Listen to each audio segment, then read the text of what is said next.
Humigit kumulang 600,000 ang lumok sa ikalawang araw ng Transparency for a Better Democracy Rally ng Iglesia ni Cristo sa Maynila ayon sa Manila Police District at Manila Disaster Risk Reduction and Management Office.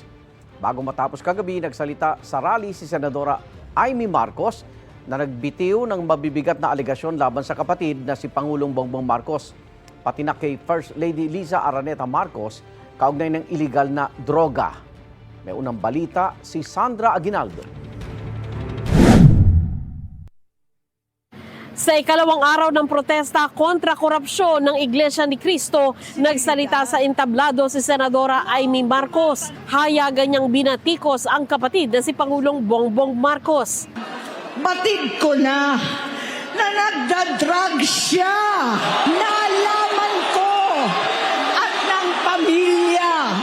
Nalaman ng pamilya. Seryoso ito. Minsan, kami ng Presidential Guard at Metro Gompa ang naglilinis tuwing nagpa-party po sila.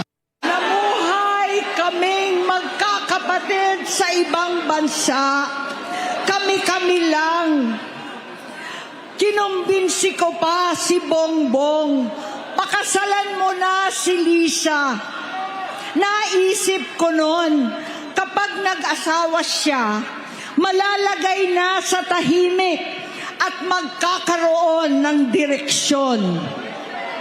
Ang laki ng pagkakamali ko. Mas lumala ang kanyang pagkalulong sa droga. Dahil parehas pala silang mag-asawa.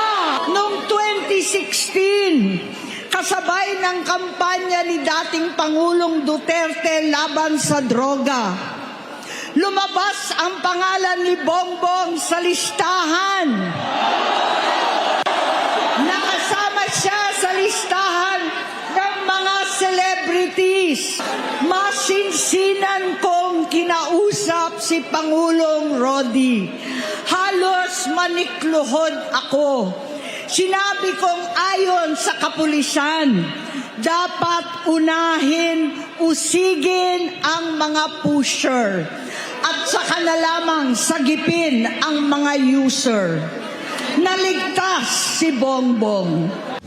Si Palace Press Officer Undersecretary Claire Castro iginiit na walang basehan ang mga aligasyon ni Senador Amy. Alam naman natin na nagkaroon na ng drug test nung pangbago mangampanya ang ating Pangulo. Gusto ko pong ipakita sa inyo para po maalala niyo muli. Ito po, November 25, 2021, na may mga pagbintangang gumagamit di umano ng droga. Mismo, at that time hindi pa po Pangulo, si Pangulong Marcos Jr. Siya mismo ang nagboluntaryo para magpa-drug test. At sinasabi po sa drug test na to ay negatibo. Ano ang dahilan ng desperadong galawan ni Senator Amy Marcos laban sa sarili niyang kapatid at pati kay First Lady? Kundi makapanira lamang. Walang basihan. So Senator Amy, sana naman maging makabayan ka. Tumulong ka po sa pagpapaimbestigang ginagawa ng sarili niyong kapatid. Tuligsain na lahat ang mga korap. Huwag niyo pong kampihan, huwag niyong itago. Hayaan natin magtrabaho ang Pangulong Marcos Jr. para masawata lahat itong korupsyon na to. Bago ang programa, sinagot ng INC ang sinabi ng mga Duterte supporters na nagtipon sa Plaza Salamanca na hindi sila pinayagang makisali sa INC rally sa Luneta dahil sa mga banner nilang BBM resign.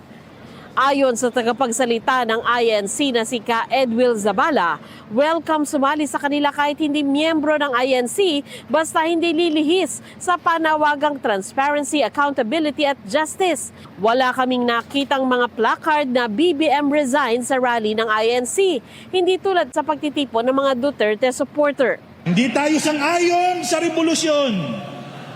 Hindi tayo sang-ayon sa revolutionary government. Hindi tayo sang-ayon sa kudeta. Hindi tayo sang-ayon sa snap election. Ang ikalawang araw ng INC rally generally peaceful pa rin ayon sa NCRPO Chief na si Brigadier General Anthony Aberin.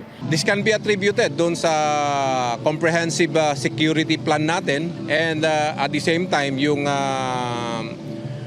real-time coordination po natin doon sa mga organizers po.